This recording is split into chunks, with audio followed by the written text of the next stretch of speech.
Dude, do you know how Amazon runs their company? No. Okay. So I know how they run their meetings. Yeah, okay, but this is part of it. There's a book. Did I tell you about this book? I think I told you about this book, Working Backwards. No. So this book is called Working Backwards. And this guy that was the chief of staff for Jeff Bezos for 2 years. Imagine that you're just following Jeff Bezos, shadowing him everywhere. That's one guy that wrote the book. The other guy that wrote the book, he worked at Amazon for 15 years and he helped start Amazon Prime. I think he helped with the launch of Kindle, all these things, right? Like a lot, the media division for Amazon as they're trying to get out a book. So he was there for 15 years. And there are a couple things. First, let's talk about the meetings because you brought up the meetings. First thing is for the longest time, everyone was doing PowerPoints, right? And then at a certain point, they're just like, dude, like no more PowerPoints because PowerPoints are easier for you, the creator, but it's harder for the audience to understand, right? So they mandated this thing where you have to write narratives and memos where like, if you came up with an idea, Neil, you'd have to write out like, hey, this is what I'm thinking right now. This is what it's going to look like. Here's the resources required. Here, and then FAQ, like this is how much it's going to cost. Here's how much we might get from it. And so it forces clear thinking. Because the problem as a company gets bigger is everyone has an idea, right? Yeah. Everyone's like, oh, I have this idea. But this stops the laziness. It's like, oh, you have an idea?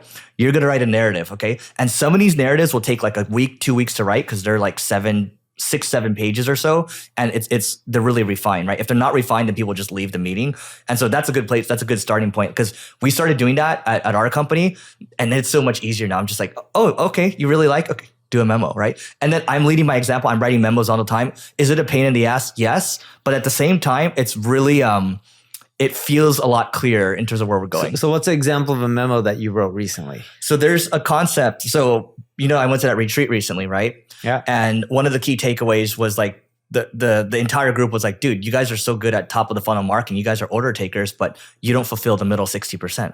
And then our mutual friend, Yaniv, and I were like, oh, shit. Yeah, that's true, right? You're talking about for sales specifically. Yeah. So like, just let me back up a second. The reason I call it the missing 60% is, let's say 100 people come into my funnel. 20 people will never buy. 20 people are hand raisers. They're ready to buy. And then 60%, the middle 60% they need to be nurtured, right? And so I wrote an entire memo. It probably took me about 2 hours or so, and it ended up being like 6, 7 pages. But through that sparked a lot of side conversations and ideas. And now we have a list of things, and we're just tackling ththose things now. So, but there's a lot less questions and confusion. And you're actually seeing people take action internally. Yeah. People are like, and then I'll have people talk about like, hey, how helpful has this been? It's like, dude, it's like amazingly helpful because now we're not just throwing ideas all over the place. We're like forcing clear thinking. And I'm assuming everyone reads a memo before they attend the meeting. They can read it before, but you have them read it during because you just never know. Like if we go into meet, like, are you going to actually read it before? Like probably not, right? Well, 6 pages is hard to read during a meeting. So here's how it works. So for Amazon, the way they do it is if it's a 6-page narrative, you allocate 60 minutes for it, right? The first 20 minutes, so a third of the meeting is for reading. The other 40 minutes is for deciding and debating. If it's a 3-page memo, then it's 30 minutes and it's 10 minutes of reading. So people give or take will probably take about, 2 to 3 minutes per page to read. And so the whole thing is like it forces accountability with the entire group because nobody can say, oh, I didn't have time to read it because people are at varying levels too. But that's just like one thing that they do, right? There's like a bunch of other things that they do where it's like, oh, okay, here's the entire playbook on how to run Amazon. What else does Amazon do that you found interesting from the book? So let me see. I mean, that one's the first one that comes to mind. I'm like struggling to think of a couple other ones. Maybe as we go through this episode, I'll try to pull up a couple other ones. But that's like the main one so far. And yeah, let me think about it as we go through this episode.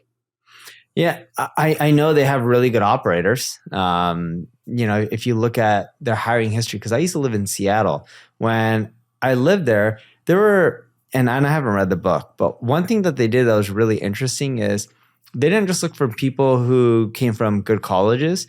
They looked for people who are really good at systems and processes. And they would find them from any parts of the world. And I remember I met this family. The guy was from India, or the whole family was from India. He did so well at Amazon. This is before they were in India, right? Mm-hmm. So, but they're still hiring from India for Amazon US, but this was before they entered the Indian market for marketing within India. And this person did really well. So what Amazon did was they took a picture of their apartment, every single thing in there and how it was laid out. Crew came in, put it on a boat, and then they moved him to the United States. Once the stuff came, the apartment was ready just the way they had it in India. Like they would go above and beyond to get really good people. They didn't care where they were from. Yep. It wasn't about the cost. Because if you're moving someone from India to the United States, you're paying US wages, especially in Seattle, which isn't an affordable city. But the one thing I did notice when I was living in Seattle is they would look everywhere for just amazing talent and operators who are really good, not just book smart, because a lot of book smart people everywhere, but really good at systems and processes. Dude, I got more for you now because you sparked the memory again, and I'm also looking at the sheet over here.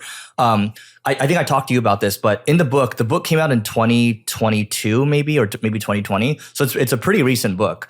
And I remember one of the chapters said that Amazon, to this day, this is what the authors believe, they don't pay over $160,000. Most of it is in stock, right? And they believe that helps align people for the long term. Now, not everybody can do that, but like I thought that was interesting. Wait, we talked about this. We did talk about this. Yeah, it's literally in the book. And but that point on how they're saying 160, it's a bunch of bull. The real reason they only pay 160 is that 160 goes against their P&L. When they compensate people with stock grants, that doesn't go against their earnings for a publicly listed company. Yeah, well, it's the employee spinning the narrative, right? But it's like, it still is what it is. Like, I get what you're saying from like a business standpoint, but it's just their way to save money. Yeah. There's no difference compensating someone in stock or cash. They compensate them in stock because it helps their earnings. That's really it. They have another thing where, I definitely didn't talk to you about, but when they hire people, they remove the reference checks because they found that reference checks are useless, right? So like they might do backdoor reference checks, but like, let's say I'm hiring you, Neil, if whoever you're going to give me is going to put their best foot forward. And it's like, you never make a negative decision off of like their people's references. So you end up wasting a bunch of time. I was like, and I thought about it for a second. I was like, yeah, those references have never helped me. The backdoor references have helped, never going direct. And so I'm like, oh, that's going to save a lot of time. So we're much smaller than Amazon in headcount, but we still have a lot of employees. We follow up on people's reference checks. With their references or the backdoor references. Yeah, we've been doing, so we were hardcore about it. We do this thing called extreme reference checking where like, Neil, let's say if you're a senior, like a VP or something, we want 2 people that were your managers, 2 people that are your direct reports, and then 2 people that were your peers, right? And then we're just going through all of it. And then we had it all documented and like, how would you rate this person, everything. And even the people that were stellar across the board, they ended up being like, some people were like a nightmare and some people that were like, okay, they ended up being superstars. So we don't look at reference checks from that perspective. Funny enough, when people are giving us reference checks, there's a lot of people who are going to say amazing things. That's the majority of them, right? We don't really care too much about those. Funny enough, a few times we've had people actually give them terrible references. They're like, I don't even know why they added me. Which is bad judgment. Yes. Yeah. So then that has helped us not necessarily hire some people because the reference checks did not pan out. But the way we look at it is if someone's going to give you reference checks, almost everyone's going to say positive things.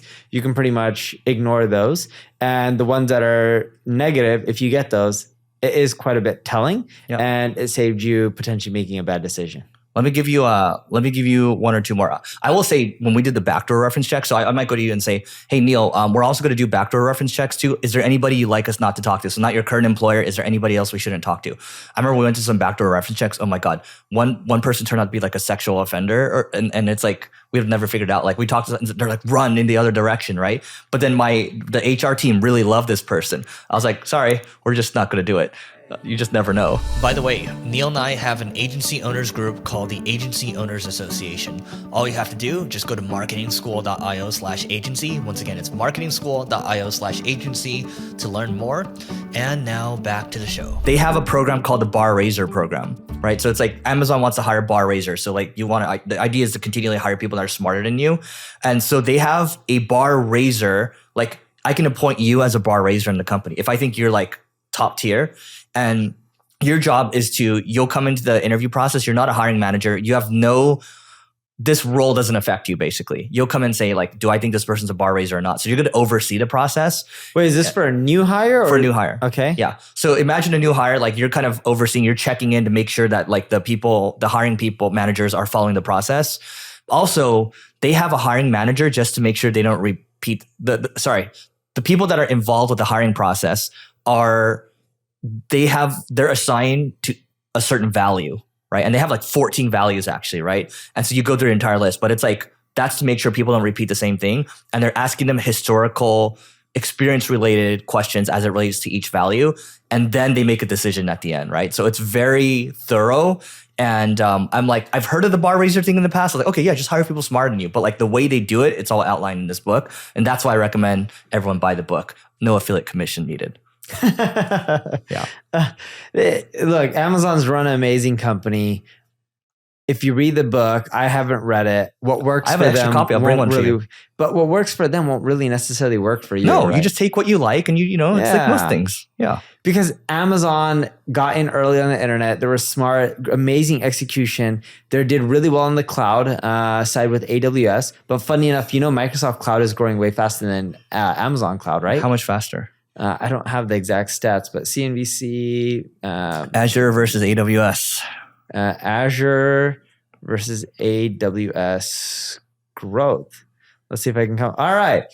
Revenue at Azure increased 30% in the quarter compared to 13% year-over-year growth at AWS. Oh, wow. Yeah. But AWS has bigger numbers. Yes. Analysts estimate Azure, which is about half the size of AWS 5 years ago, is now 3/4 of its size. Okay. Well, good growth, but AWS is still a little bigger. Not a little bigger, significantly bigger. Yeah, but if they're If they keep 3/4 it up, of the size, they'll catch you're up. 75% there. If you're growing at 30%, someone's growing at 13%. Oh, I thought you said 1/3 the size for some reason. No, 3/4 the size. That's different. Yeah. Azure will catch up really fast. Yep. At that growth number. So why do you think Google and Microsoft are laying people off right now? There's a video with who's the CEO of Google? Sundar. Yes. Sundar. So he made a video on why Google and Microsoft are laying people off. And then his whole thing is we're investing in the future. So what do you think that means? I think they're just cutting costs to increase stock price and profitability because they got really bloated during COVID. Yeah. I mean, you look at Facebook, look at all the costs they cut, right? And that's why they ripped. What did they go up by? 21% in a day? 25%? It was something ridiculous. Like did Coinbase go up more? That one day this week? I don't know if I know Coinbase is at 180 something as of the recording of this podcast. Yep. But dude, it literally went from 394 to 474. That's what the graph is looking like on Google's stock. I don't know what Google Finance. So how does this apply to you all? What it means is, hey, keep investing in valuable skills because then people will always find value. And the same thing with your business. Keep doing useful things for people and then you will get paid. That's all. That's all. It really is. Dude, if you make a company more money, you'll make more money. It really is that simple. If not, go leave to somewhere else a place that actually values you. Yep. All right. So that is it for today. Please don't forget to rate, review, subscribe. Go to marketingschool.io/agency to register or apply for our Agency Owners Association. We're actually going to be doing that event May 8th to the 10th, and it's only going to be limited to a certain amount of people. So go apply, and we'll see you later.